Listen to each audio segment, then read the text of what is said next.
الحبيب محمد وعلى الآل من هم الكرماء رب صل على الحبيب محمد وعلى الآل من هم. الحمد لله رب العالمين وبه نستعين على أمور الدنيا والدين وصلى الله وسلم على رسوله الأمين وعلى آله وأصحابه أجمعين ومن تبعهم بإحسان إلى يوم الدين. أما بعد waxaan filayaa waa kulankii ama fadhigii shanaad oo in sha allahu tacaala caawa kusoo gabagabayn doono kulamadii aynu kaga hadlaynay sanad guurada iyo xafladda iyo xuska loo qabto sanad waliba xilligan marka la joogo dhalashada nabiga sala allahu calayhi waalihi wasalam. maadaama dadka qabanaya ay leeyihiin waxaan u qabanaynaa jacayl nabiga sala allahu calayh waalihi wasalam, dadka diidanna ay leeyihiin ma bannaano bidco weeye. waxaynu labadii fadhi hore kaga soo hadalnay bidcada iyo masaa'il la xiriira iyo maxabbada iyo jacaylka nabiga sala allahu calayh waalihi wasalam iyo iyana masaa'il la xiriira. labadii fadhi ee ka dambeysay waxaynu kaga soo hadalnay taariikhda mawliidka iyo xafladda mawliidka ee sanad guurada la qabanayo, xilliga ay soo bilaabatay iyo siday ku soo bilaabatay iyo weliba dadkii bilaabay. waxaa kaleynu si gaara uga soo hadalnay innaga soomaalida mawliidka aynu dhigno markii damaashaadka iyo dabaaldegga kale laga reebo iyo waxa sanad walba dib kaga soo biiraya kitaabkii lafdhabarta u ahaa ee mawliidka la dhihi jiray oo barsanjigiisii iyo nadmi iyo nahri iyo sharaful anaam iyo catilaadkiisii isku jiraan baynu soo dulmarray tusaalayow waxaa meesha ku jira aan habboonayn. caawa insha allahu tacaala waxaynu ku soo ururin doonaa mawliidka xukumkiisa iyo xafladda sanad guurada ah iyo dadka isku haya maxaa saxa maxaa qalad ah, maxayse daliishadeen dadka bannaynaya. insha allahu tacaala halkaasaan caawa ku soo ururin doonaa oo silsiladdii muxaadaraadka kusoo gabagabayn doonaa haddii alla yidhaahdo. masalada xukumka intii aanan hoos u gudagelin waxaan baraarujin mudan khilaafka culimmada ee la soo guuriyo xaalad ay isku raacsan yihiin baa jirta inay xaaraan tahay oo aanay bannaanayn. waa xaaladda ama macaasi ama munkaraad sharciga iyo shirkiyaad mawliidkii munaasabaddii laga dhigo ama lagu daro. xaaladdaasi in aanay bannaanayn khilaaf kama taagna culimmada muctabarka ah, sida mawliidkii oo heese laga dhigo oo fanaaniin loo yeedho oo hadda wax bilowday aan ahayn damaashaadka iyo dabaaldeggu in samaac iyo heese la dhegaysto ilaa qarnigii dadkii bilaabay baa ku bilaabay in heese lagu dhegaysto. oo hadda miqriisiya markay ka warramayaan qolyihii bilaabay ee faatimiyiinta ahaa ama qoladan kaleba abu saciid kookbari ay ka sheekeynayaan qaabkuu mawliidka u dhigi jiray u bilaabay, goobaha iyo xilliyada qaarkood waxaa loo khasisi jiray fanaaniin iyo dad heesaa loo khasisi jiray. marka xafladaha wadaniga waxba kama duwanayn, ama haddii ay ka daran tahay intaasoo macaasidan kale rag iyo dumarkii la isdhex yaacayo ee la isdhex dabaalanaya ikhtilaadka muxaramka uu dhacayo, ama intaa kaba sii weynaato waxaynu soo aqriyaynay xalay iyo habeen hore ee shirkiyaadka iyo ilaahay kayrkii in la baryo ahayd uu yahay waxa la aqrinayo. suwarka noocaasi ma aha waxa khilaafka culimmadu ka taagan yahay. kuwaasi qowlan waaxidan xaaraan wey, muran iyo hadalna kama taagno. waxa la isku haya waxaa weeye inta meel la isugu yimaado siiradii nabigana la aqriyo, dadkiina la isku wacdiyo nabi ammaanna aan xadgudub ahaynna la tiriyo meeshiina cunto iyo xalawiyaad lagu cuno in lagu kala dareera intaa un dembi kale la gelin iyada lafteedu dembi ma tahay mise ma aha wey waxa la isku hayo dadkani waxa ay sameeyeen waa wax haddii si gaargaara loo sameeya cuntane dee gaar haddii loo samaysto loo cunayo way bannaan tahay oo wareer iyo muran ma laha oo habeen iyo maalinba waynu cunnaa munaasabaad sharcigoo iska bannaan oon isugu nimaadno aroos iyo qof la marti qaaday iyo waynu leenahay iyo wanqal iyo wixii lamida haddii ay qofku siirada nabiga la aqriyana de waaba duruus iyo kutub joogto ah baa la akhriyay oo laga qoray siiradii nabiga sala allahu alayh alihi wasalam hadday dadku isugu yimaadaan salliga nabiga in la qaadiyo nabiga in la nabiga haddii la ammaanayo ama salligana dee nabigoo nool baa qasaa'id lagu ammaani jiray oo kacb ibnu zuhayr iyo baanat sucaadu fa qabli qalbi lyowma matmuulu mutayamun ithrahaa lam yufta makbuulu ilaa aakhiri qasiidadiisii ama qasaa'idkii xasaan ibni thaabit uu lahaa ama cabdullahi ibni rawaaxa uu lahaa kuwaasoo dhan nabiga qasaa'id iyo hadal caadi aba waa lagu ammaani jiray waxyaabahan haddii keli loo sameeya aan dembiga ahayn ee sharcigu ogol yahay ama mustaxabbaad ajir laga helaya ha noqdaan ama mubaaxaad iska bannaan ha noqdaane haddii lagu beega munaasabadda mawliidka meelna la isugu yimaado xus iyo farxadna laga dhigo wax xumaato oo kalena aan lagu darin ama wax la qaaday oo la aqriyey ama rag iyo dumar isdhex yaacay ama heesiya waxaan habboonayn aan lagu darin ma bannaan tahay ajri ma laga helayaa mise waa lagu dambaabayaa halkaa way halka muranka culammadu ka taagan yahay ee aynu ka hadli doonno taa waxaan ugu baraarujinaya inaad ogaataan wax badan oo hadda waxa dhacaya ama culimo qaar u tiirinayaani culimmaduna ma banaynin u tiirintuna been abuurad weeye ama qofka ku been abuuranaya kas kame ahee waanu ogeyn ama waaba ula kasayoo dan iyo ujeeddi iyo layn baa ka soo galay oo waxbuu albaaba ku banaysanayaa marka waxaynu leenahay warka murtidiisa haddaynu ururinno isu imaatinkaas cibaadadaa la ysugu imanayo oo sanadka ku muddaysan sanad guurada sanad ah cibaadaad iyo ijtimaac gaarana loo samaynayo xaaraan wey isugu taggeeduna dembi weeye ajirna laga heli maaye waa lagu dambaabayaa warka halkaasaynu xukunka ku aruurinaynaa wixii dhiman wuxuu noqon laba arrimood oo xukunkaa daliilkiisa inaan caddeeyo iyo dadka warka xukunkaa diidan waxa ay daliil ka dhigteen inaan dabagalo labadaa unbaa ii dhimanaanaysa intaa wixii ka dambeeya waxaan leenahay dhowr arrimood iyo wujuuh tiro badan baa caddaynaya waxani inuu xaaraan yahay cibaadaha laga dhigay waxaa wejka koobaad waxaa la isku raacsan yahay inta bannaysay iyo inta xaaraantinimaysayba mawliidka sanad guurada iyo xafladu inay bidco tahay oon jiri jirin waa la isku raacsan yahay intii culimmada tiri xataa u qildayday waxay qirsan yihiin oy qoreen afkooduna kaga hadleen gacmahoodana ku qoreen inuu bidco yahay muxdatho ah oo gadaal laga keenay laakiin qilday bay isku dayeen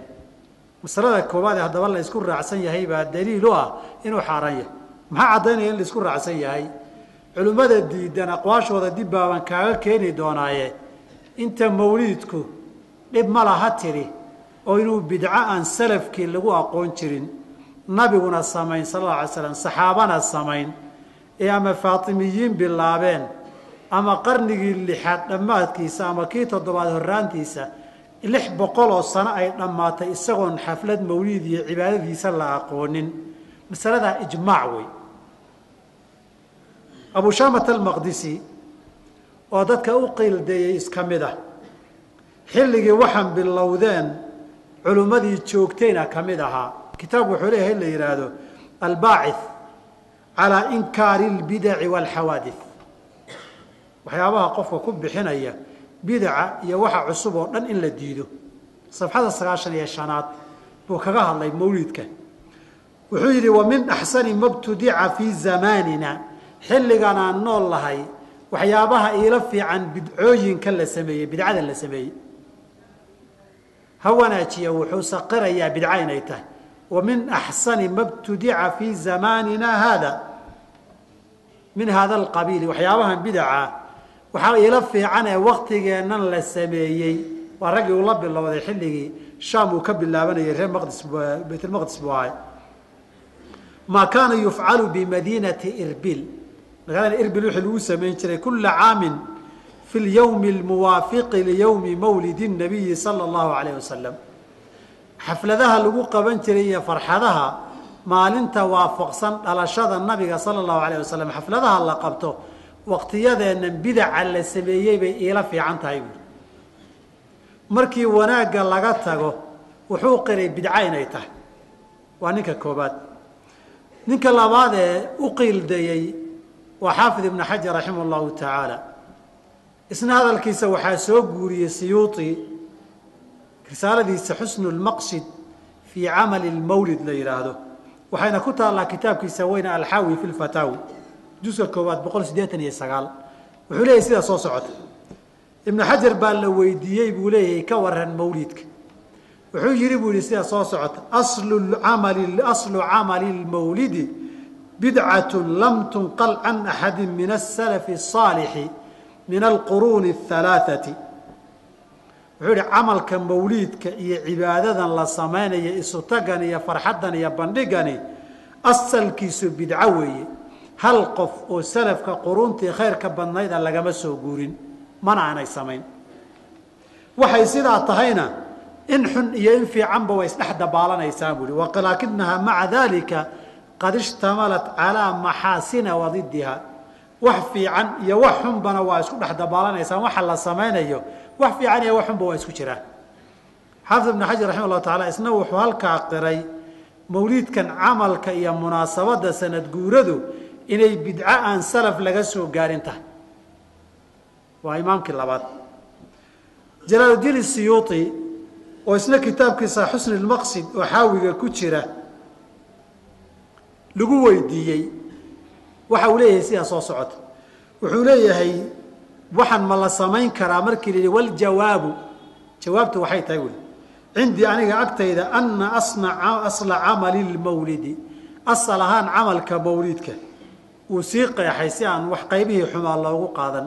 aladii huwa ijtimaacu nnaasi oo ah dadku inay isu yimaadaan wa qiraa'atu maa tayasara min alqur'aani oo qur-aanka wixii fududaada la akriye la kari karo wa riwaayatu alakhbaari alwaarida axaadiidta ku soo aroortay iyo akhbaartana la aqriyo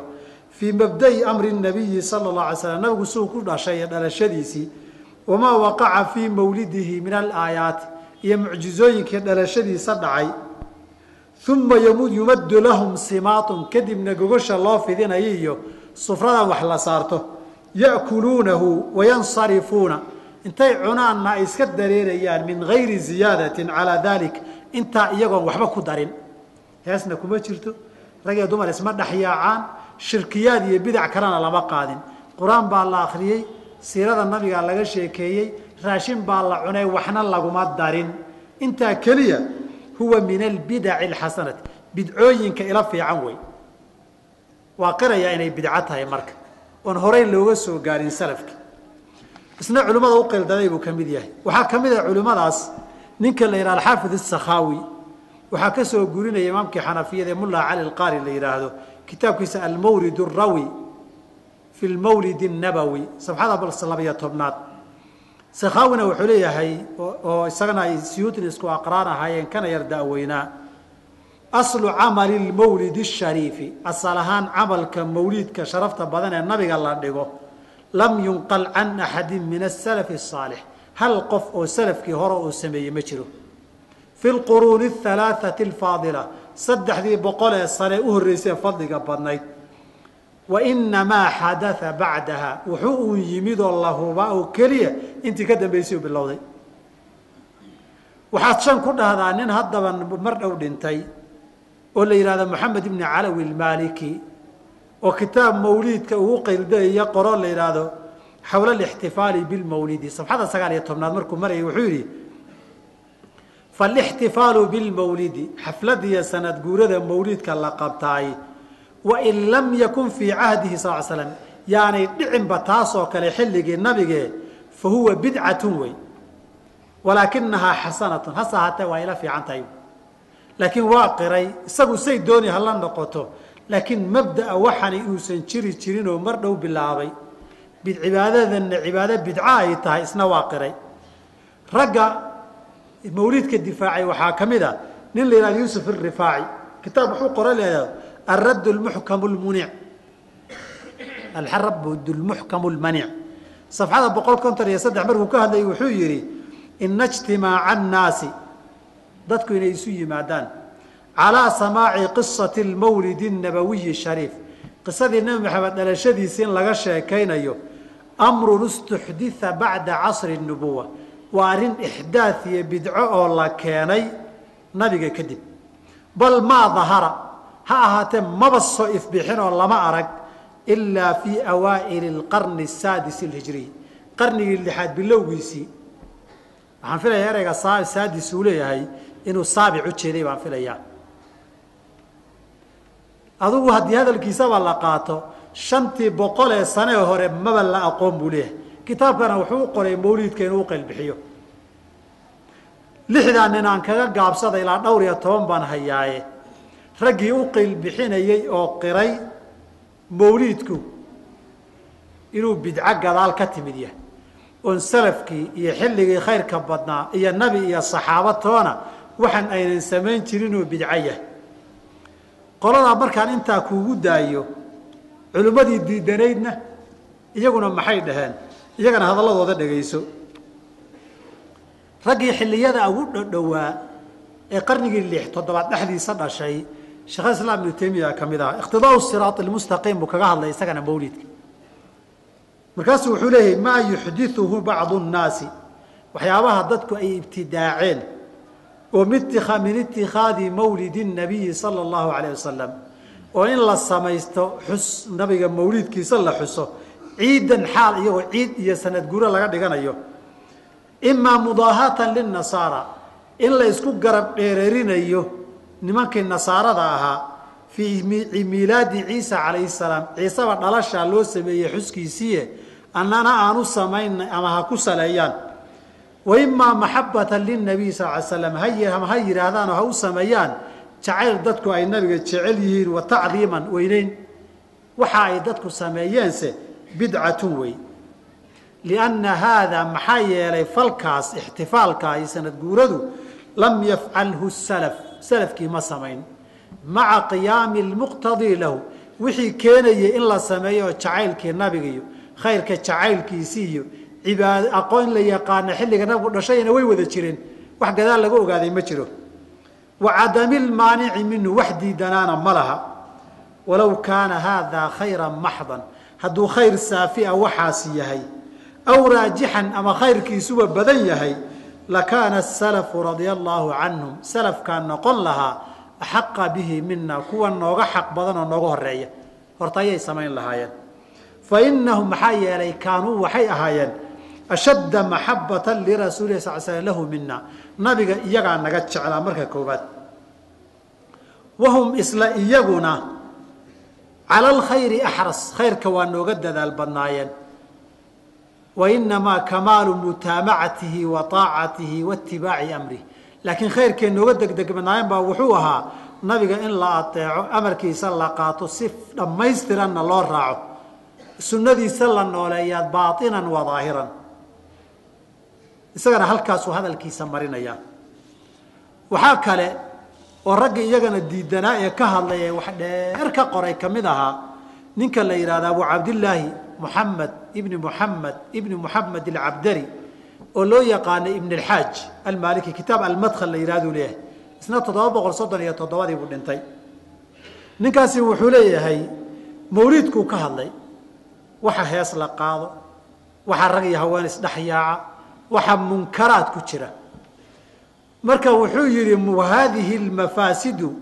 murakkabatun ala fi'l almawlid intaasoo mafsada oo isdul saarani waxay ka dhalatay sanad guurada iyo xuska mawliidka idaa cumila bisamaaci haddii heese lagu dhagaysto taasi waa tii la ysku raacsanaa xaaraantinimadeeda laakiin haddaan heese lagu darin ka waran oo intii siyuudiya sheegeen la sameeyo fain khalaa minhu samaac iyo hees haddii laga daayo wa cumila طacaaman faqad cunto keliya un la sameeyo wa nuwiya bihi lmawlidu mawlidkii iyo dhalashadii nabigana loola niyoodo wa dacaa ilayhi اlkhwaana walaalaha iyo asxaabtana cuntada munaasabada loogu yeero wa salima min kuli ma taqadama dikruhu intay xumaati iyo dembi aan sheegno dhanna laga ilaaliyo fa huwa bidcatun wey markii wax walba laga ilaaliyo fa huwa bidcatun binafsi niyatihi faqad mawlid baa niyooday lafteedaa bidca oo niyadan aad cibaadada uga jeeda lafteedaan salaf baa lagu aqoonin idana dalika maxaa yeelay arrintaasi ziyaadatun fi ddiini diintii wax lagu soo daray weeye cibaado aan diintu aqoonoo la keenay wey walaysa min camali salafi lmaadiin salafkii tegay camalkoodiiyo dhaqankoodi iyo caadadoodiina ma aha waitibaacu salafi wlaa salafkii in la raacaa ka fiican waxa kaloo dhan bal awjabu iyadaa waajiba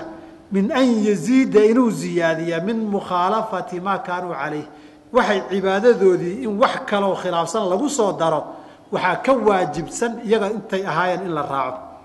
maxaa yeelay liannahum ashaddu nnaasi iyagaa dadka ugu adkaa itibaacan lisunati rasuuli sal slam nabiga sunada raacitaanka sunada nabiga iyagaa inoogu adadkaa wa tacdiiman lahu weyneynta nabigana iyagaa inoogu horeeyey walisunatihi sunadiisa la weyneeyey sala allahu alay wasalam isagana halkaasuu maray juska labaad 234 buu kaga hadlayaa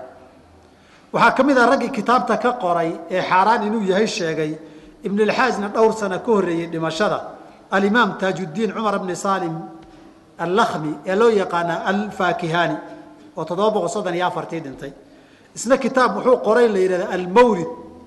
fii camali lmawlid isna safxada 21 wuxuu ku leeyahay laa aclamu lihada almawlidi aslan fii kitaabin walaa sunna wax asal iyo raadoos kitaab ilaah iyo sunno nabi ku leeyahay garan maayo walaa yunqalu camaluhu can axadi min culamaai اlumma hal qofoo culimmadii ummadda oo laga soo guuriyey inay mawlid sameeyeenna ma jiro aladiina hum اlqudwatu fi اddiin kuwaasoo diinta dadka lagaga daydo almutamasikuuna biaahaari اlmutaqadimiin kuwaasoo ah kuwa haysta jidkii dadkii ka horeeyey dariiqoodii bal huwa bidcatun hase ahaatee waaba bidcaba mawlidku axdathaha albataaluuna dad shaqa la'aan ah ay sameeyeen buuri waa bidca dad shaqa la'aan oo baagamuuddo ah ay sameeyeen wa shahwatu nafsin naf waxay jeclaatay weeye ictanaa biha alakkaaluuna kuwii cuntada jeclaa inay wax cunaanun ka dhargaan rabay baadaneedyo oo buunbuuniyey buuri waxaan ka dhigay meel cunto loo soo doonta weeyo raashin iyo weliimo doonku ah oo calooshooda uun cuna baa meesha shaqo ka dhigtay oo buunbuuniye waa la gaaray suuqu yeelay buuri bidaliili ana idaa adarnaa calayhi alaxkaam alkhamsa waxaa ku tusaya buuri axkaamtii shanta ahayd waajib sunno makruuh muxaram mubaax shantii xukum haddaan u dhigno qulnaa waxaan leenahay imaa an yakuuna waajiban kow inuu waajib yahay aw manduuban waa inuu yahay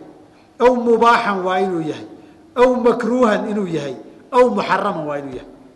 walaysa biwaajibin ijmaacan ummaddu inuusan waajib ahaan waa ijmaac la ysku raacay khilaaf kama jiro waa kow walaa manduuban sunnana ma aha lianna xaqiiqata almanduubi waayo manduub sunno sharci waxaa la yidhaahdaa maa talabahu sharcu min gayri damin calaa tarkih wixii sharcigu amrayee sameeye la yidhi laakiin ka tegitaankiisa aan la ysku canaanan wa haadaa lam ya'dan bihi sharcu tan sharci ma farin walaa yafcaluhu asaxaabatu wاtaabicuuna wala lculamaa saxaaba iyo taabiciyo culamana ma samaynin almutadayinuuna fii ma calimtu culimmadii ilaahay ka baqaysayna intaan ogahay ma samayn wa hada jawaabii canhu bayna yaday illaahi tacaala in canhu su'iltu sidaasaana alla hortiisa ku jawaabi doona haddii lay weydiiyo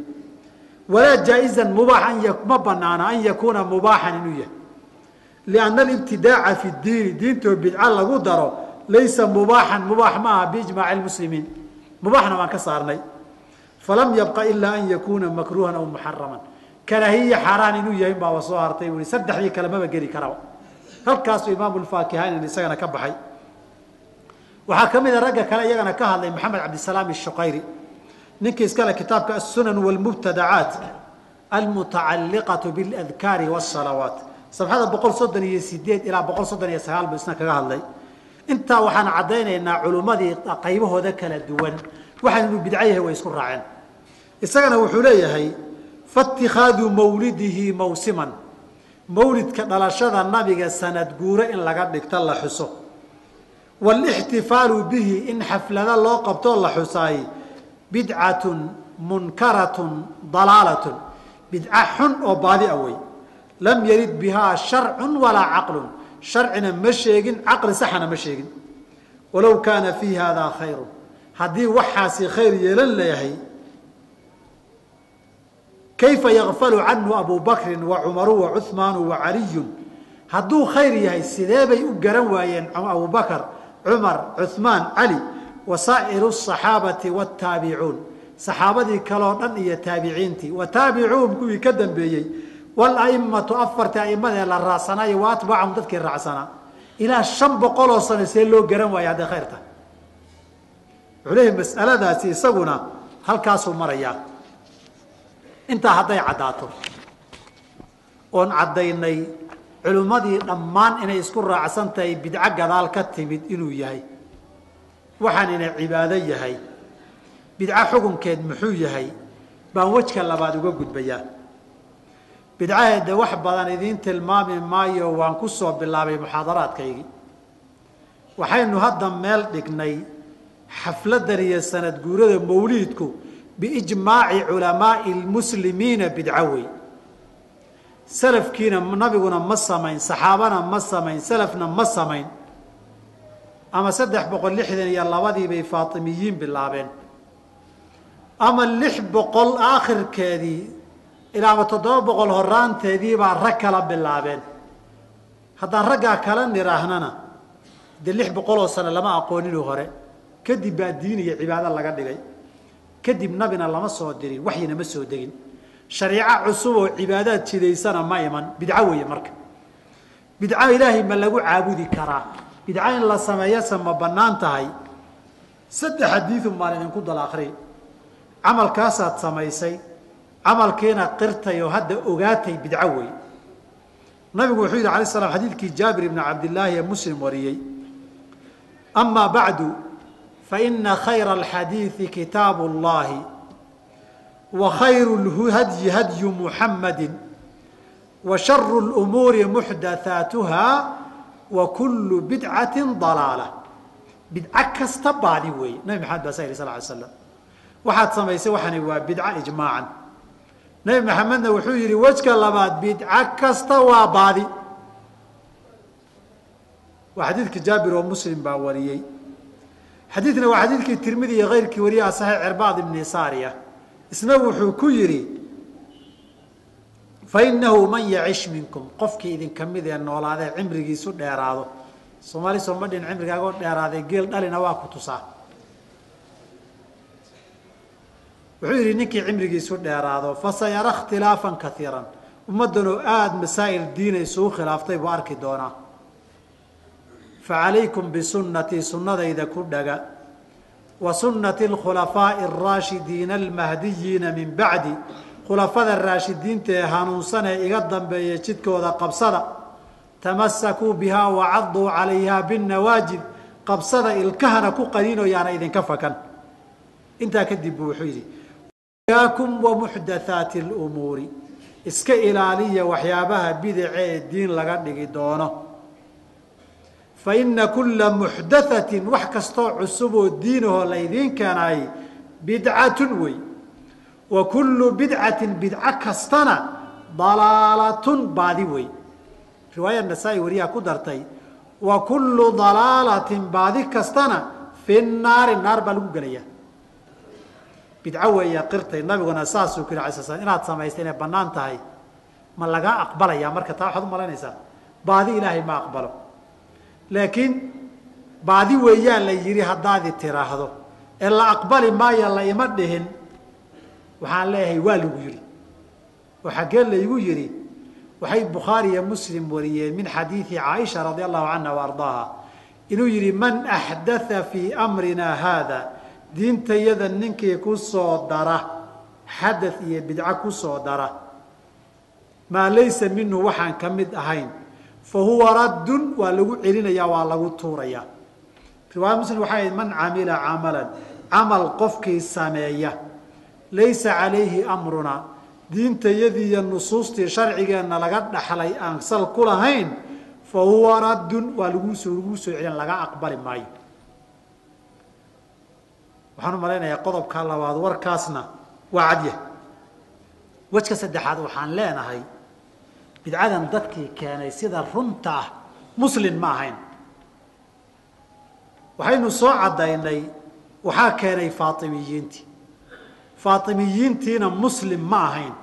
labada arrimood inaan sugaad iga rabtaan mar labaad. yaa bidcadan mawliidka keenay oo ixdaadkan bidcadan ku soo daray diinta? faatimiyiin baa ku soo daray. oo faatimiyiin maxay ahaayeen? gaalo muslin iska dhigaysay ahaayeen. labadaa warba inaan idiin sugoon meel idiin saaraad iga rabtaan. faatimiyiintii inay bilaabeen warkii aan taariikhdiisa idinku idhi baan qayb idiin soo celin maadaama munaasabadeedu soo noqotay. alimaam axmed ibn caliy almiqrizi raximah llahu tacaala kitaabkiisa alkhuطط wاlaathaar wuxuu ku leeyahay kaana lilkhulafaaءi alfaatimiyiina fii طuuli الsanati acyaadu wa mawaasim. faatimiyiinta khulafadooda iyo madaxdoodu sanadka dhan maritaankiisa waxay lahaan jireen ciide iyo sanad guurooyin bay lahaan jireen. wahiya waxaa weeye mawsimu ra'si sana, sanadka habeenkuu ku dhammaada sanad guriyo xus bay samayn jireen. ko wa mawsimu awali اlcaami, sanadka bilowgiisana maalinta ugu horeysana sida hadda loo sameeyo bay u samayn jireen sanad guuro. wa yowmu caashuuraa, maalinka caashuuree xuseen la dilayna 10ka shahr muxaram xaflad bay samayn jireen. wa mawlidu nabiyi sala allahu alayhi wasalam, nabiga mawlidkiisana waa samayn jireen. wa mawlidu caliyi bni abi aalib bay samayn jireen. wa mawlidu lxasani wlxusayni, mawlidu lxusayni bay samayn jireen. wa mawlidu faatimata azahraa, faatimo inaga waagi hore sanad guuradii iyo xuska faatimo iyo qaadqaaditaankeeda haweenkeennaa lahaan jiray abay xaawo iyo abay faatimo soo ma raggii baa ku daray. hadda weli qasiidadan af soomaaliga ee faatimo lagu tawasulaya ma maqasheen? foolku nuur badanay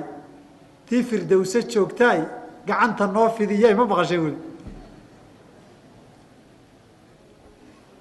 ku ergaan nahayay ma maqasheen? iyada bidcada baalka mariyay ma maqasheen? waa wixiiba baasha waa laga dardaraya. wawa carabigaan la yaabanayne kii carabigaha waa laynoo soomaaliyeyna iyagoo gabaya soomaaliya keenan. qalqashandii ninka la yidhaahdo kitaabkiisa subxulcashaa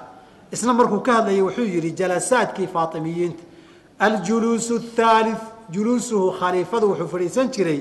fii mawlidi الnabiyi salى اllahu alayh waalih wasalam.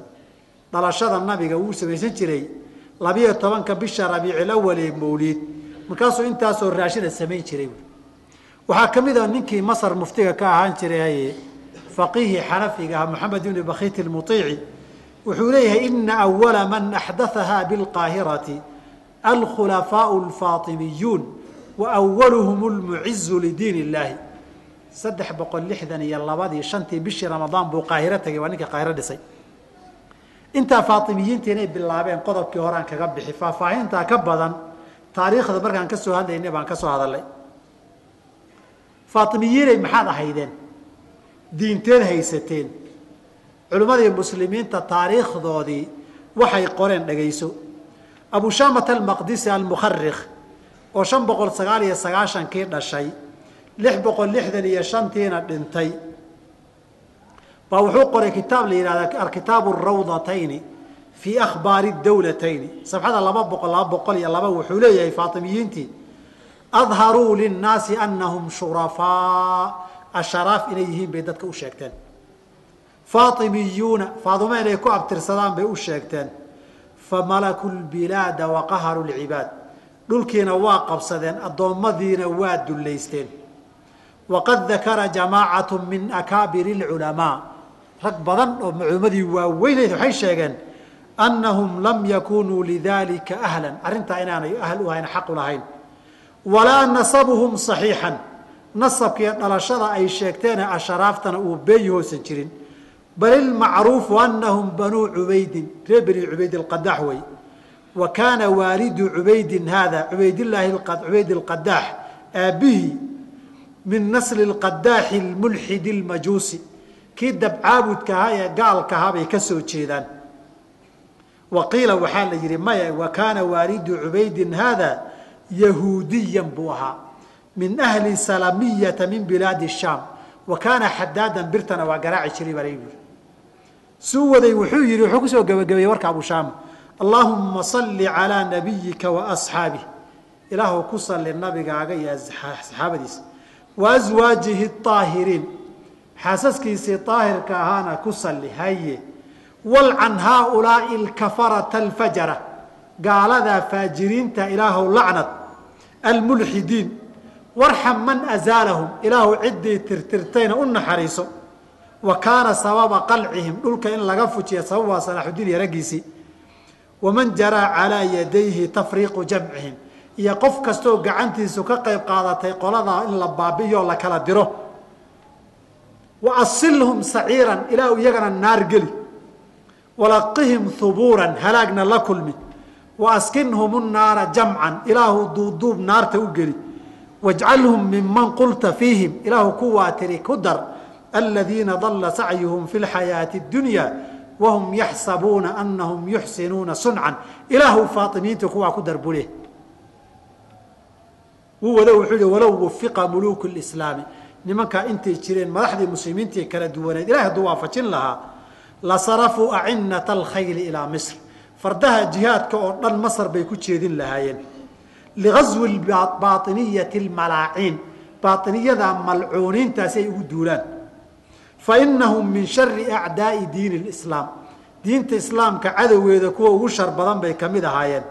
waqad kharaja daa'ifadan waaba ka baxday min xaddi lmunaafiqiin munaafiqiinta iyagu way ka baalweynaayeen ilaa xaddi lmujaahiriin kuwa gaalnimo caddaystay xaddoodii gaareen raggan maxay sidaa u leeyihiin nimankan alxaakim biamrillaahi baa ka mid ahaa waa ninkii loogu gebi jiray maa shita laa maa shaa'at alaqdaaru faxkum fa anta alwaaxidu alqahaaru lagu dhihi jiray wey waxaad adu doontaa socon ee wixii alla doona ma aha adiguna xukan adigaa alwaaxidu alqahaara waa ninka ay ka soo jeedaan ninkaas ay caabudaan daa'ifadan duruusta la yidhaahdo duruustana laba nin baad ka taqaanaan keliya midna lubnaan buu ka soo hadlaayo waliid jumbulaad baa la yidhahdaa aabbihii kamaal jumbulaadna kitaabka qur-aanka ee hore duruustu ay haystaan ay akhristaan waliid jumbulaad aabbihii kamaal jumbulaad baa qoray ninka kalena jaziiruu ka soo hadlaayo faysal alqaasim baa la yidhahdaa waxay rumaysan yihiin xaakim biamrillaahi ilaah waaxid lqahaara inuu yahay labadaa nin baad idinku ka taqaanaan duruus nimanka la yidhaahdo halkaasoo abushaama ku gebagabeeyey ibnu khallakaan fii wafayaati alacyaan wuxuu ka hadlayoo wuxuu yidhi waqahlu lcilmi bilansaabi min almuxaqiqiina dadka ansaabta iyo abtirka dadka yaqaanee dhabta ah yunkiruuna dacwaahum fi nasab waxay sheeganayaanay aalubeydnimadaa way diideen dadka diiday magacyadoodan qaar kuu soo socdaay abu xaamid alghazaali baa kitaab nimankaa ka qoray la yidhahda fadaa'ix lbainiya bainiyadan ceebtooda banaanka soo dhigi uwa dawlad bayna ahaayeen waktigiisii kitaabkiisi wuxuu kusoo gebagabeeyey safxada 37 wuxuu yidhi ظaahiru madhabihim الrafdu wa baطinuhu اlkufru اlmaxdu inta ay muujistaan waa shiicanimo hoostana gaalnimo baraxlo oon waxba loogu gabanin wey waa abu xaamid alghazaali fadaa'ix lbainiya sheekh islaam ibnu taymiya isaga marka la weydiiyey wuxuu yidhi inahum min afsaqi الnaasi wa min akfari الnaasi dadka ugu faasiqsan yihiin ugu gaalsan yihiin wa ana man shahida lahum biliimaani waاtaqwa aw bisixati الnasab ninkii yidhaahda ilaahay bay rumaysnaayeen ay ka cabsanayeen ama abtirkan ay sheeganayaan waa sax faqad shahida lahum bima laa yaclam wuxuusan ogeyn oo been uu ka markhaati kacay alxaafid ibnu kaiir baa ka hadlay fi lbidaaya wاnihaaya wuxuu leeyahay sanadku 402 hijradu barkuu ahaa iyagu 362 ay masar tageen marka 40 sano ay joogaan kataba jamaacatu min alculamaai wاlqudaati wاlashraafi wاlcuduuli wاsaalixiina wاlfuqahaai wاlmuxadisiin intaasoo culumo ka kooban fuqahadii qudaadii muxadisiintii ahlu beytkii waxay qoreen buu yihi maxaadira tatadamanu الطacna wاlqadxa fi nasabi اlfaatimiyiin nasabkoodu inuu been yahay bay qoraallo cadeyma ah shahaadaada wada qoreen washahiduu ana alxaakima bimisra ninka masar xukuma huwa mansuur ibni nazaar almulaqab bilxaakimi la yidhaahdo xakama allaahu calayhi bilbawaari wاlkhizyi wاdamaari ilaahay dulli iyo halaag iyo baaba allaha ku xukumee waa habaartamaya ninka ibnu kaiir raximah llahu tacaala wuxuu leeyahy ninkaasi ibnu macadin ibnu ismaaciila ibni cabdillaahi ibni saciidin laa ascadahu llah alla ma liibaane fainahu lamaa saara ilaa bilaadi lmaqrib markuu tegey tasamaa bicubaydillaahi buu isku magacaabay wa talaqaba wuxuu isku naanaysay bilmahdiy wa ana man taqadama min salafihi dadkiisii horena adciyaau khawaariju waa khawaarij been sheegtay nasaba laa nasaba lahum fii walidi waladi caliyin wax abtiroo cali u gala lama arko walaa yaclamuuna axada min buyuutaati caliyi bni abi aalib qof lama oga cali abi aalib ku abtirsada oo iyaga ka mida wa fii awali amrihim bilmaqrib iyaga iyo xilligay bilowdeenba cid kali cali ku abtirsatoo maqrib tagtay maba jirin buu yidhi lamaba hayaba kadib markuu soo waday buu wuxuu yidhi wa ana haada alxaakima bimisra ninkaa masar haysta huwa wa salafuhu isagiyo kuwii ka horreeyeyba kufaarun fusaaqun fujaarun mulxiduuna zanaadiqatun waa gaalo faasiqiina oo faajiriina oo zanaadiqa oo mulxidiina intay culimmadu isugu darayaan fiiri nimankaa way nimanka mawlidka soo aasaasay ugu nimankaa diin jacayl iyo ilaahay dartii bay mawlid nabi u sameeyaan baad u malayn ninka intaasoo tilmaamad culimmadu ku tilmaamayaan maxay nimankaa sameeyeen wuxuu yidhi walilslaami jaaxiduun islaamka waa diidan yihiin walimadhabi اlmajuusiyati wاlwathaniyati muctaqiduun dabcaabud bay hoosta ka rumaysan yihiin qad caطaluu xuduuda xuduuddii bay caileen wa abaaxuu lfuruuja furuujtii xaaraam tahayd bay baneeyeen wa axalluu lkhamra khamrigii bay xalaaleeyeen wasafaku dimaaa dhiiggii bay daadiyeen wasabu lambiyaaa nabiyadii bay caayeen walacanu salafa salafkii bay lacnadeen wadacawu rububiyata ilaahnimay sheegteen wa kutiba fii sanata 42 lilhijra 402 baa warkaa la qoray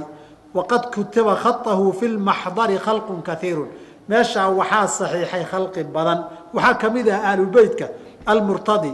wاradi wbnu اlasraq اlmusawi wa abu طaahir bni abi طayib wa muxamed bni muxamed bni camr bni abi yacla wa min alqudaati qudaadana waxaa ka mid ah abu muxamed bni اlakfani wa abulqasim اljazari wa abulcabaas bni shuyuuri wa min alfuqahaai abu xamid اlisfaraini wa abu muxamed bni اlkasfali wa abulxasan اlqaduuri wa abu cabdillaahi الsaymari wa abu cabdillaahi اlbaydaawi wa abu caliy bni xakmaan wa min ashuhuudi abulqasim اtanuukhi waakharuun intaasaa wada saxiixday ka mid ahaa dadkii warka culimmadii muslimiintu faatimiyiin xukunkoodii haddaad iga rabtay markaan ku lahaa muslim ma ahayna wataasa iga ho warka aan kuu soo ururiye mawliidka faatimiyiin baa bilaabay faatimiyiinna muslim ma ahayn dan kalaa loo bilaabay marka mawliidka nabi jacaylkiina looma bilaabin intii ka dambaysayna warkaa waa ku qaldameen waana lagu waa lagu sibqaday wejka shanaad intaanan muadinka siinin waxaan kusoo gabagabayn qaybta intaanan jawaabaha u gelin ixtifaalkani waa ciid saas darteed ciidda mawliidkaa la yidhaahdaa sanad guuro la xuso farax iyo ciidahoo kalaa wey ciiduhuna waa shacaa'irka cibaadaadka iyo manaasigtay ka mid yihiin shareecadeennuna ciid aan labadaa ciidood ahayn oo sanad la xuso way xaaraantinimaysay ciid lfitri wa ciid ladxaa xaggay ku xaaraantinimaysay rawa lbukhaariyu wa muslimu fii saxiixayhima xadiidka caaisha radi allahu canha wa ardaaha maalin ciid ahayd buu wuxuu ku yidhi horta ina likulli qowmin ciidan qolo walba ciido gaar u abay leeyihiin qabaa'ilka ummadaha diimaha qolo walba ciide ay xaflada iyo sanad guuro dhigtaan bay leeyihiin wa ina haadaa ciidunaa ahla alislaami ciid ulfitri mise adxaa midkood bay ahayd annaga ciidda yadu tan weeye maalinkii xabashadu ay ciyaaraya bahayd taa ka badan inaan la samayn karinna waxay imaamu axmed iyo nasaa-i iyo keyrkoodba xadiis saxiixa ku wariyeen can anas bni maalikin radia allahu canhu wa ardaah wuxuu yidhi iyo jaahiliyadu reer madiine iyo aaggeedu 2 maalmoodoo sanad guuradii la xusoo ciidoo la ciyaaray lahaan jireen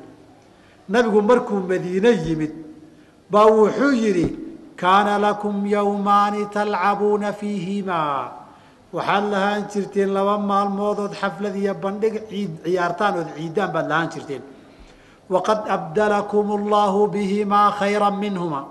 wax ka khayr badan baa labadii allah idinku bedelay yowma alfitri wa yowma aladxaa kuwii hore waa la idinka bedelay oo waa la idinka tirtiray waxaa la idinku bedelay fitri waladxaa labadaa ciid aan ahayn oo ciidduna waa cibaadaadka iyo shacaa'irta ugu waaweyn ee diimahay ka mid tahay iyana ciid kastooo la keenoo kale bidco baatila weeye iyana ma banaana ilaahayna ummad kasta wuxuu ku tilmaamay walikulli ummatin jacalnaa mansakan cibaadaad iyo shacaa'ir diin bay leeyihiin hum naasi ku hay samaystaan marka tani tii islaamku jideeyey ee quruuntii khayrka badnayd la yaqiinay ciidaan ahayn oo cibaadaad shacaa'ir cusub oo bidca weeyadana ciidaha aan shacaa'irka labada ahaynna sharcigu waa diiday taana waa wej kale oo taxriiminaya wey intaa wixii ka soo haray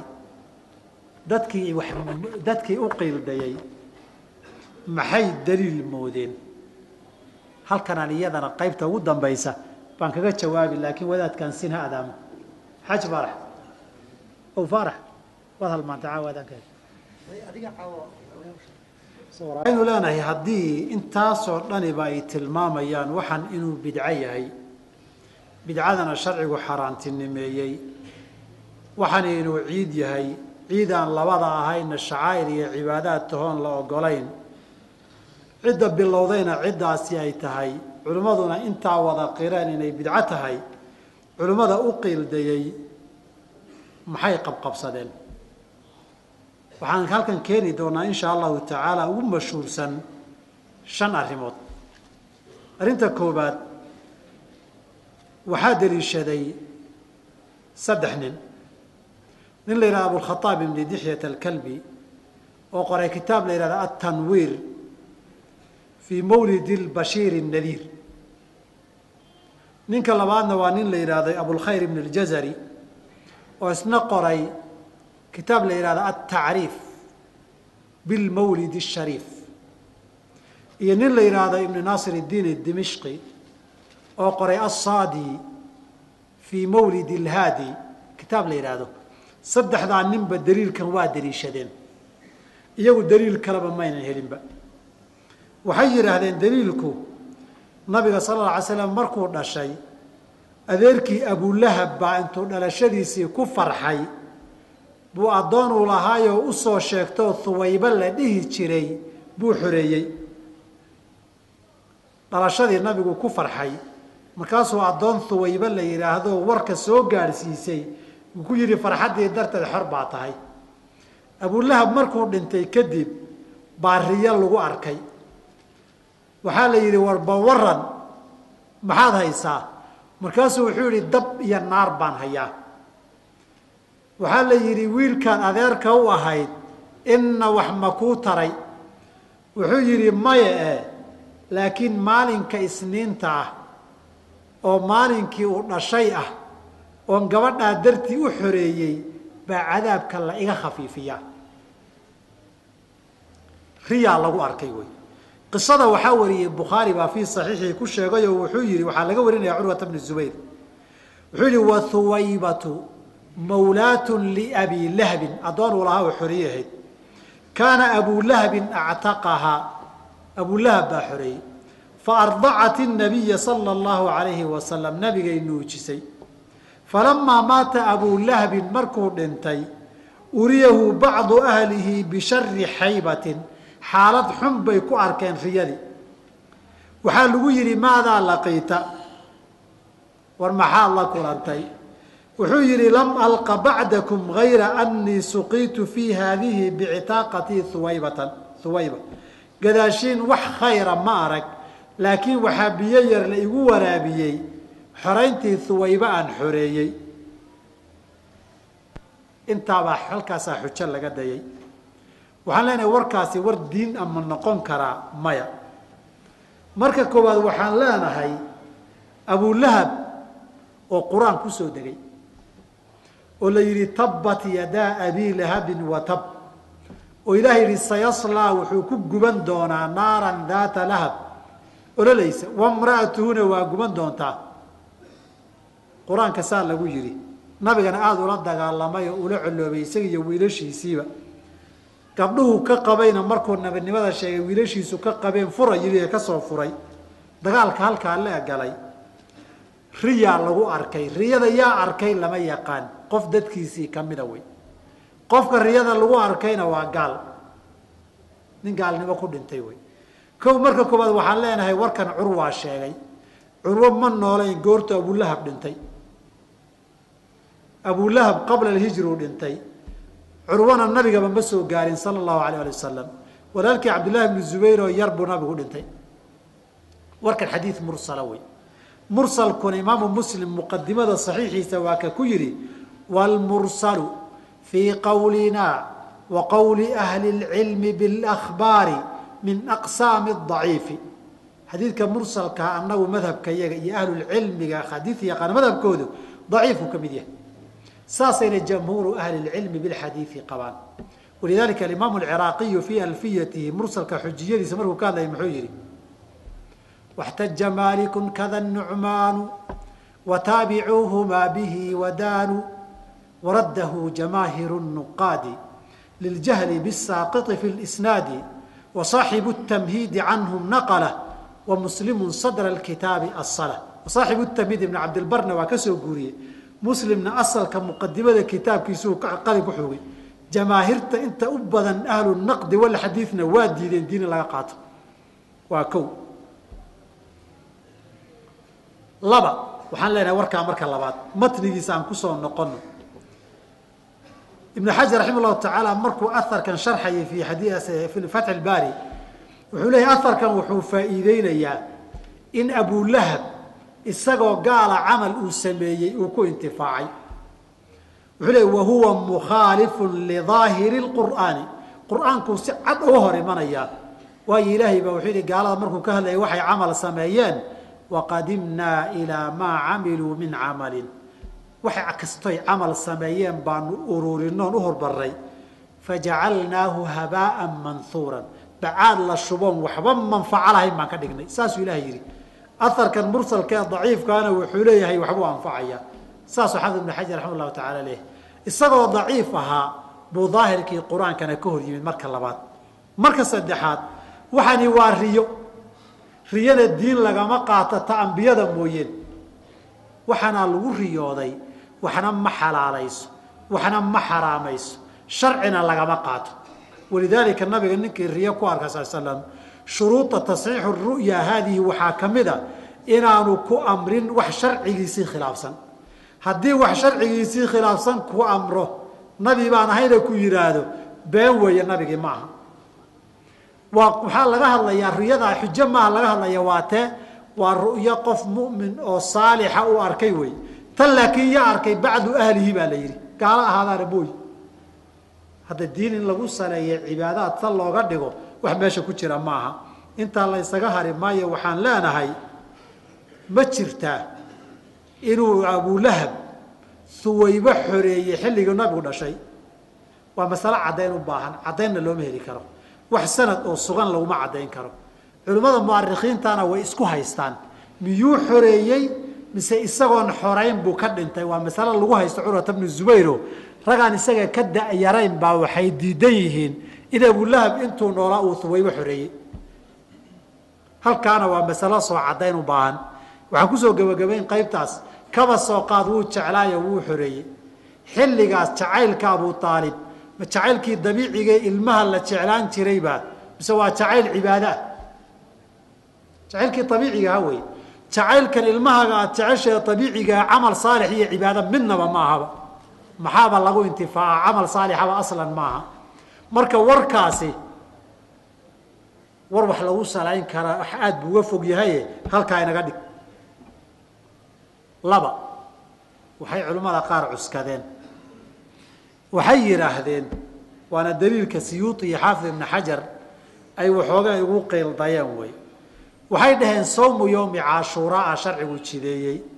nabiguna wuu cileeyey oo wuxuu yidhi maalintii ilaahay fircawn halaagay muusena badbaadiyey bay ahayd. muusaa faraxan u soomay iyo shukran, annagana muusaan ku dayanaynaayoo waanu soomaynaa. saasuu nabigu yidhi sal ly slam. yowma caashuuraa haddaba shukran lilaahi waa loo soomay inuu muuse iyo mu'miniintii reer bani israa'iilna badbaadiyey, fircawn iyo intii caabudaysay iyo ciidankiisiina gamta lagu istaago biyaha lagu halaagay. xadiidkaas fircawn maalinkii la halaagay baa nabi muusena soomay shukran lilaahi, ma looga qiyaasan karaa xafladan iyo ciidan sal ma looga dhigi karaa? waxaan leenahay maya, dhowr arrimoodba. waxaan leenahay qiyaaska soonka iyo ciidda la ysaga qiyaasto labadaba uma suurageli karo. mar waan soo marnayoo soon iyo ciid waa laba dhabarka isu duudoo kala jeeda wey. walidaalika baa waan soomay iyo waan ciiday waa kala laba. saan u soomanahay baa markuu dhammaadaan ciidna. maalinka ciidda in la soomo lama ogolo. soom maxaa la yidhaahdaa? cuntada iyo cabitaanka inaad dayso. ciidna maxaa la yidhaahdaa? inaad cuntood cabto wey. haddii nabigu jinsiga shukrigii ahaa, waa shukri bannaan weeye. mar kastoo ilaahay niqmo musiibo kaa qaado ama ilaahay nicmo ku siiyo, inaad shukran sadaqa ula baxdo ama ilaahay aada ugu sujuuddo ama aada u soonta waa la ogol yahay. taasi waa mas'ala. nabigu wuu soomay ayaamta ciidaha ana soonka waa xaaraantinimeeyey. dadkii xafladaha ciidda dhigi jireenoo aan soonna haddaad tiraahdo waaba karaahiyaba ciid lama soomo, waaba beryaha bashuuqe axdathaha alakaaluuna ufaakihilaatan iyo waagaas weeye. wuxuuba ku bilowdayba xaflad iyo bandhig iyo raashin la cunuu ku bilowday. marka munaasabad ciidoo hal la cuno ah soonkii baan ka qaatay inaan wax cunaaye laba isgeli kara maaha. marka labaadi mas'aladani waa acyaad. acyaaduna asalkoodu waa shacaa'ir cibaadada tawqiifa wey. midda saddexaad culimmadu xadiidka inay yidhaahdaan haddana nafsil waqti ay qiraan waa bidco, laakiin haddana ha la sameeyo war iska hor imanaya wey. war waa bidcay yidhaahdeen labadooduba. bidcana kullu bidcatin dalaalatu nabigaana yidhi. bidcaa fiican marka cid kaloo warkeeda ka dhagaysanayna ma laha. daliilka saddexaad siyuuti baa isku dayey bal waxoogay inuu luuqluuqo. wuxuu leeyahay wuxuu bayhaqi wariyey in nabigu markuu calayhi salaatu wasalaam isagoo oo weyn markii nabi laga dhigay kadib buu iska wanqalay. nabigu isagoo weyn oo nabi ah buu wanqalkiisii sameeyey. waxayna qisaska taariikhdu sheegeen awowgii cabdulmualib baa wanqalka waa hore ka sameeyey. marka waa munaasabad xus shadiisii bay yidhahdeen. waxay yidhahdeen culimmadu kadib marka hore waxaan inuu jiroo dhacay horta sug meel saar. ma jirtaa nabigu inuu caqiiqo iska sameeye? maya, been wey. warkaa been aan sal iyo raad lahayn wey. warkaa waxaa soo sheegay ku wareegayaa nin la yidhahda cabdullaahi bni muxarir oo ragga muqadimada muslim majruuxiinta lagu sheegay ka mid a. bukhaari isagu wuxuu leeyahay matruuku lxadiid, nin xadiidkiisa la tuuro qashinka lagu daray wey. nasaa-ina sidoo kale uu leeyahay. ninka la yidhahda abu xaatimna sidoo kale uu leeyahay. ibnu xibbaan wuxuu leeyahay isagoon ogeyn kaana minman yakdibu walaa yaclamu, isagoon isgaranaynin buu beenta daadin jiray buu leeyahay. wayaqlibu lisnaada walaa yafhamu, sanadkana waa dabagedin jiray isagoon isfahansanan waxba garanaynin buu ninkaas. culimmadu bal markuu xadiidkaa sheegay baa bayhaqi baa cabdirasaaq ka warinaya cabdillahi bn muxarar meesha lagaba raacay oy culimmadoo dhanba usha u saareen liajli hada alxadiid. qisadan lafteeda wey. war ninkii wuxuu ka soo dalaba waxaan u qeyldaynayba hadduuba been cad la soo istaagay burka saaraa la yidhi. burkaaba la saaray ninkii. walidaalika imaamu nawowi fii sharxi majmuuc sharxi lmuhadab markuu ka hadlayay wuxuu yihi huwa xadiiثu baaطilu xadiid been oon sal iyo raad lahayn wey. wa cabdullaahi bni muxararin muttafaqu calaa dacfihi ninkaana culimmadu waa isku raaceen inuu daciif yahay. ninkaa warkiisaaba cibaado weyn lagu salayn, iyadana meel qashinka iskaga dar. wax badan baa qashinka kusoo tuurtaye warkaana war diin laga dhigi kara meehe qashinka ku dar. midda afraad iyadana siyuuti baa keenay oo wuxuu leeyahay nabigu maalin isniinu dhashay, isniintana waa soomi jiray. markaasaa la weydiiyey, markaasuu wuxuu yihi daaka yowma wulidtu, waa maalinkii aan dhashay weli isniintu. xadiidkaa ma jira? haa, xadiidkaa waa sax. nabigu waa soomay. daliil ma u noqon kartaa in la ciidaysta labadaba markaad eegta maya. ama saddex arrimood baan jawaabood baan bixinaynaa. kow, nabigu uma soomin inay maalinkii u dhashay tahay, xadiid kaleu ku faahfaahiyey. axaadiidta nabigana in la isu wada keeno bay ku fiican tahay. wuxuu ka hadlay, wuxuu soomi jiray isniin iyo khamiis. waxaa la weydiiyey sababta, wuxuu yihi maalinka khamiista iyo maalinka isniinta acmaasha ilaahay kor loogu sii qaadaa. waxaanan jeclahay anoo sooman camalkayga kor in loo sii qaado. halkaasuu si fiican ugu faahfaahiya nabigu xikmaddu u soomay. haddaba dhalasho ma xuseyne isniin iyo khamiis buu isku cillad u soomay. waa marka koobaad. marka labaad, nabigu isniin kastuu soomi jiraye qoladan taa ka qiyaasanaysaay horta isniin kasta mawliid ma dhigtaan. waa marka koobaad. marka labaad, isniin maba fiirsataan ee tiraad fiirsataan. 12 mawliid jimca hadday tahay iyo hadday axad tahay iyo hadday arbaca tahay 12 tiraad fiirsataane isniinba ma fiirsataane xadiidkan xaggee usoo jiidaysaan? haddiiba xadiidka aad raacaysaan isniin kastaba mawliid ka dhiga oo isniinta iyo 12 mawliid hadday iskhilaafaan 12 iska tuura.